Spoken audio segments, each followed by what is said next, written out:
Bonjour tout le monde. Aujourd'hui, on va voir le corrigitype de l'exercice numéro 4 de la série numéro 4. Donc, pour la série numéro 4, on a déjà fait l'exercice 1, l'exercice 2, l'exercice 3. Il nous reste à faire l'exercice 4. C'est la série qui porte sur l'hydrostatique. Donc, l'exercice 4 est en bas. Je vais lire l'énoncé. Donc, exercice 4. Le liquide 1 est moins dense que le liquide 2. Donc, ça, c'est une donnée. Rho1, donc Rho1 est égal à 998 kg par mètre cube. Rho2 est égal à 1022 kg par mètre cube. La question 1, ou la partie A, si vous voulez, la pression P au-dessus des liquides est la même. Établir une relation, donc une relation bien sûr mathématique, entre H1 et H2. D'accord. Donc pour la partie 2, ou la partie B, pardon, on augmente la pression au-dessus du liquide 1 de P égale à 10 pascal, sachant que la surface des grands récipients est S. Donc c'est grand S. Voilà. Donc c'est 100 cm². Donc pour les grands récipients, leur section est de 100 cm². Et celle du tube en U qui relie les deux récipients, les grands récipients, ce tube en U, il a une section de 1 cm². Exprimer les nouvelles hauteurs des liquides H1' et H2', donc H1' et H2' en fonction de H1, H2, du déplacement des surfaces libres et de celui de la surface de séparation des deux liquides. Calculez ce dernier. On va commencer le corrigitype par la description du schéma donné. Donc, le schéma est le suivant. Vous avez un liquide, donc c'est celui-là, HURé, si vous voulez, c'est le liquide 1. Et le deuxième liquide, c'est le liquide avec des pointillés, donc avec le motif en pointillé. Donc, c'est le liquide 2. Vous avez un grand récipient ici, le premier, et vous avez le deuxième récipient ici. Ils ont la même section, d'accord? Celui-là et celui-là, ils ont la même section, donc le même diamètre. Et vous avez un tube en U, donc c'est celui-là, un tube en U qui a une section plus petite. Vous avez la hauteur H1, c'est entre la ligne de niveau de séparation entre les deux liquides 1 et 2 jusqu'à la hauteur ou la surface libre du liquide 1. H2, c'est à partir de la ligne de niveau jusqu'à la surface libre du liquide 2.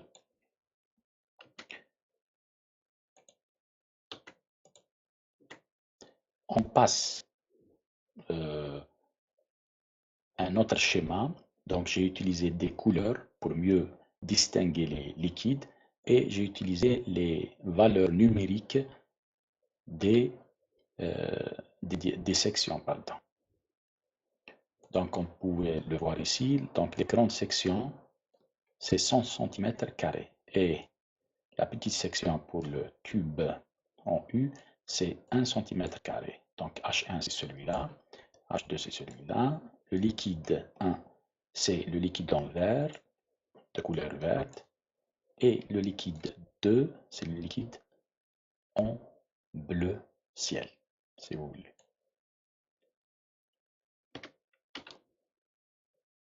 On passe à la première question du corrigitype. Donc, on vous dit la pression P au-dessus des liquides est la même. Ça veut dire quoi? Que la pression, cette pression et cette pression sont égales. Ça veut dire, bon, celui-là, on l'a appelé C, le point C, hein, c'est la pression en ce point. Le point D, c'est la pression en ce point. D'accord? Pour le A, c'est ce point. Et pour le B, c'est ce point. Donc, comme ça, on fait que définir des points qui nous seront essentiels ou utiles pour trouver des relations mathématiques simples. C'est tout. D'accord? Donc, établir une relation entre H1, donc cette hauteur, et H2, l'autre hauteur. Donc, une relation mathématique, on va commencer par écrire les données. Donc, ici, dans cette phrase, la pression P au-dessus des liquides est la même. Ça veut dire quoi? Mathématiquement, que la pression A, donc, la pression en C est égale à la pression en D. Donc, la pression en C est égale à la pression en D. Ici, il n'y a pas de liquide au-dessus des deux liquides. D'accord? Au-dessus des surfaces libres des deux liquides. On va considérer qu'il y a uniquement la pression atmosphérique. Donc, PC, la pression point C est égale à la pression point D, est égale à la pression atmosphérique. Généralement, on symbolise la pression atmosphérique par P0, qui est égale numériquement à une valeur que vous connaissez normalement. Elle est donnée égale à 1,013 10 puissance 5 Pascal. Ce chiffre, si vous voulez, ou cette valeur, elle est équivaut à 1 atmosphère. J'ai écrit PA est égal à PB. Aussi, c'est une donnée qu'on a extrait, du schéma, de ce schéma. Donc, ce n'est pas une donnée dans l'énoncé de l'exercice, c'est une donnée extraite dans le schéma. PA est égal à PB. Pourquoi? Si vous avez vu le cours sur l'hydrostatique par Titawa, le grand titre appelé Équation fondamentale de l'hydrostatique, on vous a dit que si vous avez un même niveau, donc un même niveau, c'est cette ligne par exemple, horizontale, vous avez le même liquide, ce liquide, le 2 si vous voulez. D'accord? Si vous avez le même niveau, le même liquide, vous aurez certainement, d'accord, certainement la même pression. N'importe quel point sur cette ligne qui passe par ce liquide en bleu, si vous voulez, ou le liquide 2, aura la même pression. Ça, c'est ce qu'on a déduit de l'équation fondamentale de l'hydrostatique. Donc, la pression A en ce point est égale à la pression en ce point, en B. D'accord? Même niveau, même liquide, donc même pression. Ce point, il n'y a pas de problème parce que nous avons ici le même liquide en vertical.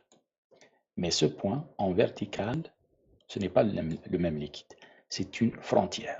Ce point, il appartient à ce liquide et en même temps, il appartient à l'autre liquide en vert. D'accord?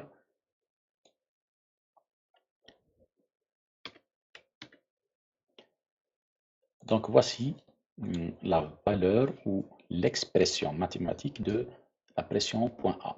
La pression au point A, c'est quoi? C'est la somme des pressions exercées au point A. C'est tout. Donc vous avez une pression due à cette colonne du liquide vert ou du liquide 1 si vous voulez. Donc cette colonne ou ce liquide va exercer une pression sur le point A. D'accord? et la valeur ou l'expression de cette pression est donnée par ρ1, donc ρ1 fois G, l'accélération de la pesanteur terrestre, fois H1, donc cette distance. Plus, bien sûr, sans oublier l'atmosphère, donc la pression atmosphérique, PC, qui est égale à P0. Donc ça, c'est PC. La pression au point B, donc ce point, si vous voulez, est égale à la même chose. Donc, vous avez un liquide qui est au-dessus de ce point. Ce liquide va exercer une pression en ce point et la valeur ou l'expression mathématique de cette pression est égale à ρ2 fois G fois H2. Donc, la valeur de H2. Donc, je vais enlever celui-là. Donc, c'est H2. Plus, sans oublier aussi, la pression atmosphérique.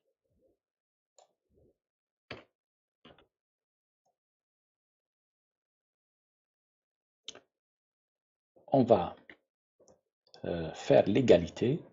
Donc,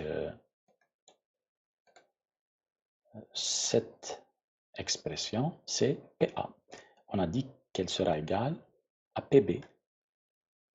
D'accord? On a une simplification. Donc, celui-là, la pression au point C, si elle vient de l'autre côté, elle va devenir avec un signe moins. Donc, nous avons aussi, on a dit que P, la pression au point D est égale à la pression au point C. Donc, plus la pression au point D moins la pression au point C, hein, ça va s'annuler. Parce que c'est la même pression, c'est la pression atmosphérique. Maintenant, quand on va annuler ces deux termes, il va nous rester ρ1 GH1 égale à ρ2 GH2. De même, on va simplifier G et G parce qu'il y a de multiplication et on aura à la fin cette expression. Donc ρ1 H1 égale à ρ2 H2. Voici l'expression demandée dans la partie A. Donc, établir une relation entre H1 et H2. Voici H1, voici H2 et la relation mathématique entre H1 et H2. De même, si vous voulez, pour H2 égale en fonction de H1. Donc, celle-là nous suffira parce que c'est une relation. Si vous me donnez H2, je peux vous calculer H1 et vice-versa. Maintenant, ρ2 c'est donné, ρ1 c'est donné. C'est des propriétés intrinsèques des liquides. Passons maintenant à la question suivante. On vous dit d'exprimer les nouvelles hauteurs des liquides H1' et H2' en fonction de H1, H2, du déplacement des surfaces libres et de celui de la surface de séparation des deux liquides. Donc, voici le nouveau schéma en fonction de H1' et H2'. Donc, l'ancien schéma, c'est celui-là. Pardon. Donc, je vais choisir le laser. Donc, voici l'ancien schéma.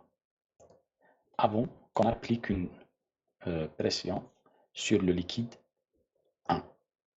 Donc, avant qu'on applique une pression sur le liquide 1, ça veut dire le liquide dans le verre, c'est ce schéma qu'on a utilisé dans la première partie.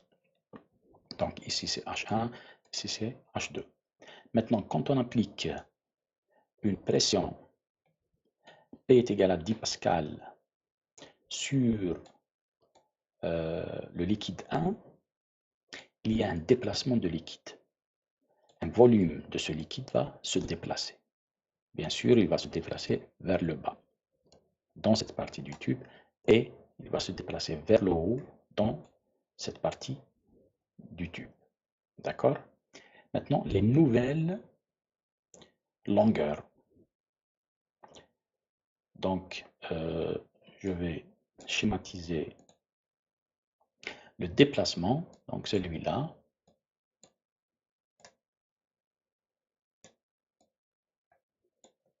et celui-là. Donc ça, c'est le déplacement. Celui-là, on va l'appeler delta grand H. Et celui-là, on va l'appeler delta, pardon, petit h. De même, s'il y a un déplacement de delta h de ce côté aussi aura un déplacement de combien? De delta h. C'est le même déplacement parce que c'est le même volume. Donc delta h, pardon pour cette écriture, mais je vais refaire. Et aussi ici, le nouveau déplacement dans ce côté, c'est delta h, petit h. Donc c'est le même que celui-là. Et celui-ci, c'est le même. D'accord?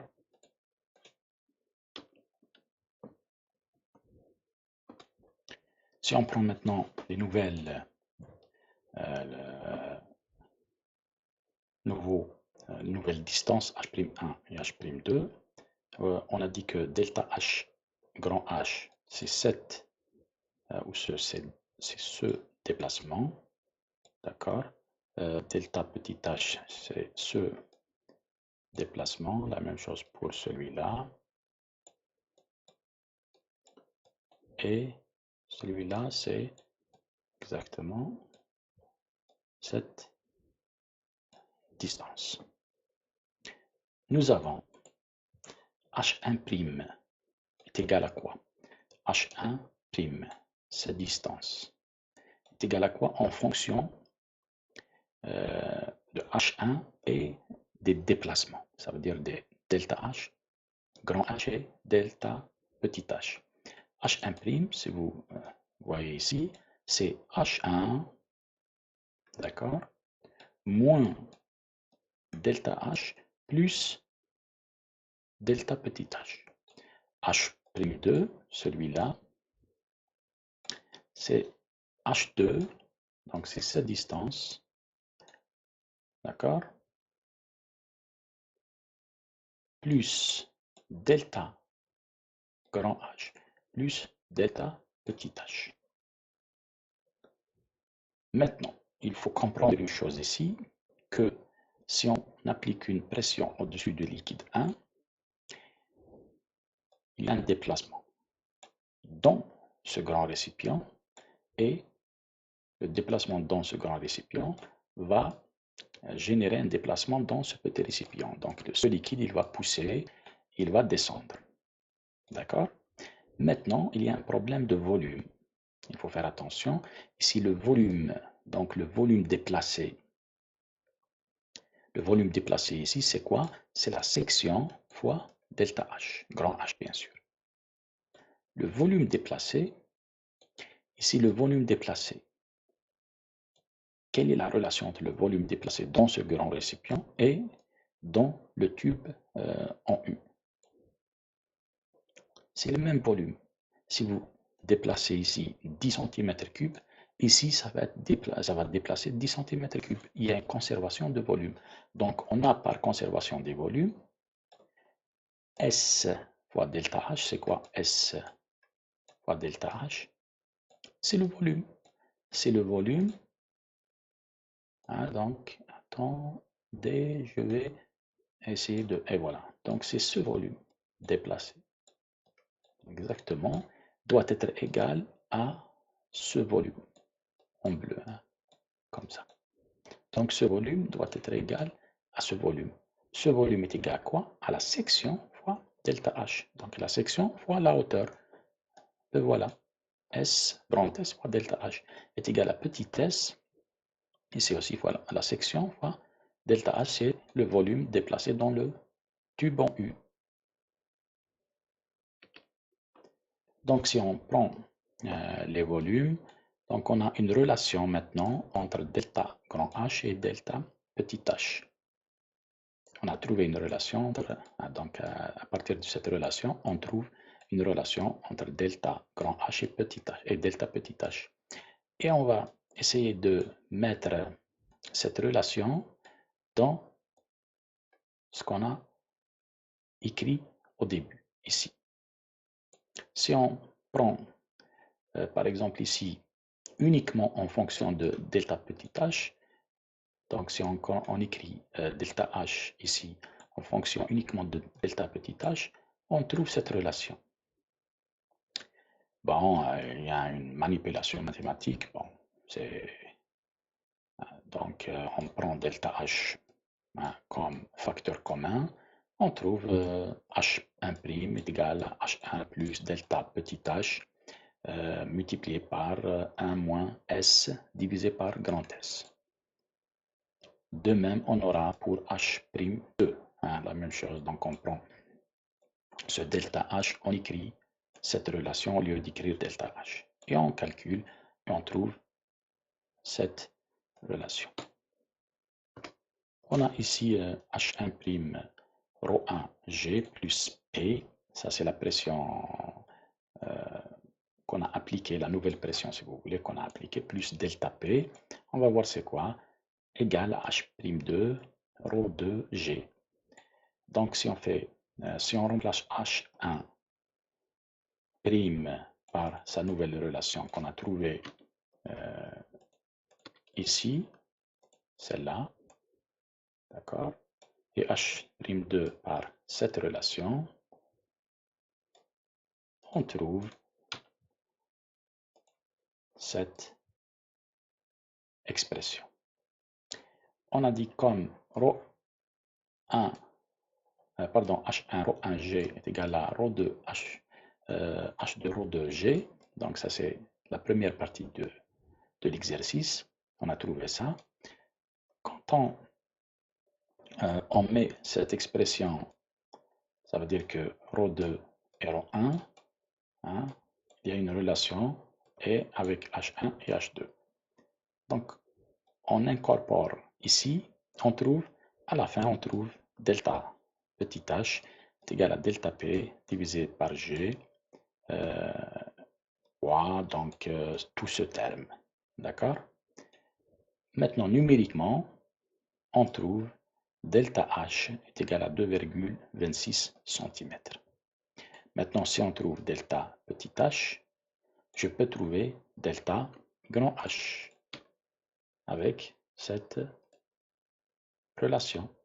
Si vous avez delta petit h, 2,26 cm, fois S divisé par grand S, vous allez trouver delta grand H.